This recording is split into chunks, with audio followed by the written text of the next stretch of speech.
কি লাগবে ভাই? ভাই আমার বউ সিজারের রোগী, হাসপাতালে ভর্তি। আমার একটা সাবান, একটা পেস্ট আর কয়েক পাতা শ্যাম্পু দেন। আসিফ, উনি যেগুলো চাইছে দাও। এই যে ভাই, নেন ভাই। ভাই কত হইছে? 300 টাকা। ভাই আমার বাকি টাকাটা দেন। বাকি টাকা দেবো মানে? কিসের টাকা? কি বলেন ভাই? মাত্র আমি 1000 টাকার একটা নোট দিচ্ছি, আমার বাকি টাকাটা দেন। থাপড়াই তো দাঁত ফলাই দিম ফাজিল। সকালবেলা মস্কার করিস না, দে টাকা দে। ঠিক আছে, সমস্যা নাই ভাই, টাকাটা আমি আপনাকে আবারও দিলাম। তবে একটা কথা মনে রাখেন, কেউ না দেখুক, ওই উপরওয়ালা তো দেখছে। টাকাটা নিয়েও আপনি অস্বীকার করলেন, আপনি একদিন ধ্বংস হয়ে যাবে। হয়েছে যান। ফাজিল দোকানদার।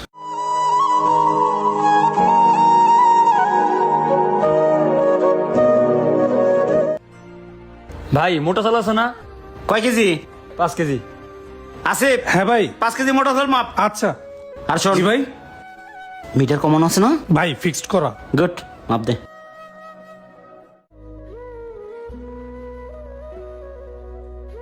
হয়েছে হয়েছে, গিটটা দে।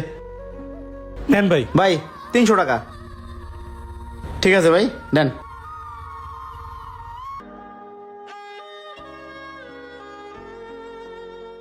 ভাই একটা কথা কই, কিছু মনে করেন না। ক। ওই লোকটা ভাই গরিব মানুষ, রিক্সা চালায় খায়, সারাদিনে কয় টাকায় ভাই ইনকাম করে। হ্যাঁ, যে ওজনে কম দিলেন, কাজটা কি আপনি ঠিক করলেন? 5 কেজি চাইলে 1 কেজি চাইল কম দিলেন, এই কাজটা আপনি না করলেও পারতেন। ওই মালিক কি তুই না আমি? তুই কর্মচারী হয়ে যদি আমার এত জ্ঞান দেস তাই লইব? ওই ফাজিল, থাপড়াই তোর দাঁত থলাই দেবে এবার জ্ঞান দিতে তাইলে। কাজ কর। এই মুন্না ভাই, আমার 5টা পেনশন দেন তো। না মানে 5টাই আছে। এই ভালো কথা ভাই, আমার টোটাল কত হয়েছে হিসাব করেন তো। আই আসিফ, হিসাবের খাতাটা দে। নেন ভাই। রাজ রাজ রাজ, তোমার 990 টাকা। 990 টাকা মানে? আপনারা পরশুদিন 500 টাকা দিলাম, ওটা কি খাতা উঠেন নাই? কি কো? এই মিয়া, 500 টাকা তো খাতায় লেখাই থাকতো। এই যে খাতায় 990 টাকা। আরে ভাই আপনি মিছে কথা কইতেছেন, একটু মনে করে দেখেন। থাপড়াই দাঁত থলাই দিম ফাজিল একবারে। বাটপারি করছ আমার লাগে না? বাটপারি করবি, অন্য দোকানে করবি। যা, এই যে সিগারেট দে। টাকা দিয়ে বড় সিগারেট দিবি। যা সর। এই যে ভাই ব্যাপারটা কিন্তু ভালো লাগলো না, পরে কিন্তু দেখেন যা তুই। এমনিতে সিগারেট নেবো বাকি, তারপরে ক্যাট ক্যাট ক্যাট করবো। বাটপারি এগুলা। এই তুই কাজ কর।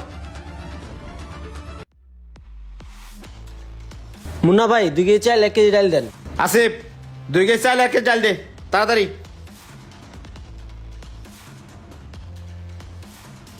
আরে এত মাপার কি আছে, চালু করে দে। এই যে ভাই। না ভাই 140 টাকা। ভাই হিসাব করে খাতায় লিখে রাখেন। আচ্ছা ঠিক আছে, যাও। আসিফ, হ্যাঁ ভাই। ওর নামে খাতায় লিখে রাখ। আর হন, 180 টাকা লেইস। ভাই বিল না 140 টাকা হইলো, 180 টাকা লিখমু। তোর ও তো বুঝে কাম নাই, তোর যা লাগতেছিস তাই লাগ। এই বেটা, বাকি নিতেছে, চালান খাইতেছি না, লাগ। আর কয়েলগুলো উড়ে রাখ।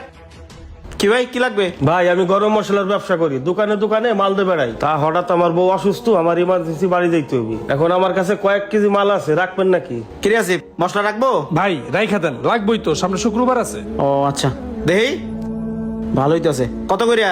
ভাই আমার 2200 টাকা কিনা, আপনি 2200 টাকা করেই দেন। 2200 না, ই করো 2000 করে দেবো না, তাহলে মাইপে রাখি। আচ্ছা নেন, মাপ দেন। আসিফ, মালগুলো মাপ দে তো, দেখ তো কয় কেজি হয়। এত মাপ লাগবো না, হয়েছে। ভাই 24 কেজি। 24 কেজি? হ্যাঁ 24 কেজি হবে তৈলে। তাইলে তোমার হলো 24 কেজি, 24 গুণ 2, 48,000। হ্যাঁ এই নাও, হ্যাঁ 48,000ই আছে। আসি ভাই, যান। আসসালামু আলাইকুম। ওয়ালাইকুম আসসালাম। মালটাল থাকলে দিয়েন। ঠিক আছে দিমনে। মাল আর কত 20 কেজি, 24 কেজি কোন তৈল? দেখ মাই ভেই তো রাখছে। কালকে রাতে মেশিন ডিস্টার্ব দিছিল, মালটাও কম কম লাগতেছে।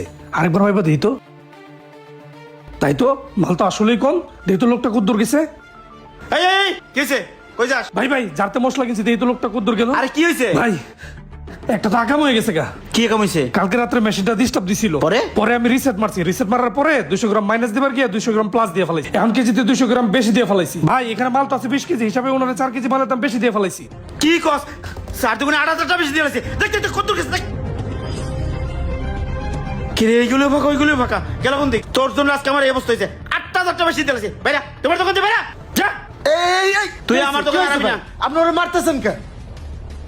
কিছু হয় নাই। ভাই কি হয়েছে আমার থেকে শুনে, আমি ওনার এখানে যতদিন যাবত চাকরি করতেছি, উনি কেজিতে মানুষকে 200 গ্রাম করে কম দেন, 800 গ্রাম দেন। আজকে যখন আমি মিটারের 200 গ্রাম প্লাস করে ফেলছি, উনি আমাকে চাকরি থেকে বের করে দিতেছে। ভাই তোমার কিছু বলতে হবে না, আমি ওনার সম্বন্ধে আগে থেকেই জানি। হায় রে ভাই, আপনি যে মানুষের ঠকান, মানুষের যে ওজনে কম দেন। একটা কথা বলি শোনেন, যারা ওজনে কম দেয় কাল কিয়ামতের ময়দানে তাদের কঠিন বিচার হবে, তাদের শরীরের গোশত কেটে এই ঋণ শোধ করা হবে। মানুষ আপনাকে বিশ্বাস করে আপনার দোকান থেকে পণ্য নেয়, আর আপনার সেই বিশ্বাসের সুযোগ নেন।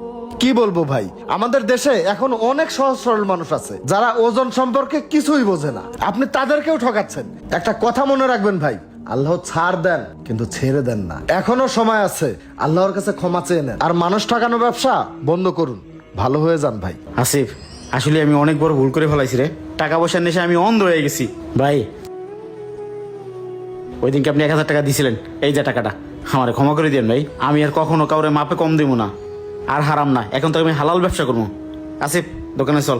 আচ্ছা ভাই, ভালো থাকেন। আসসালামু আলাইকুম ভাই। ওয়ালাইকুম আসসালাম। আইলো। চলেন মহাজন।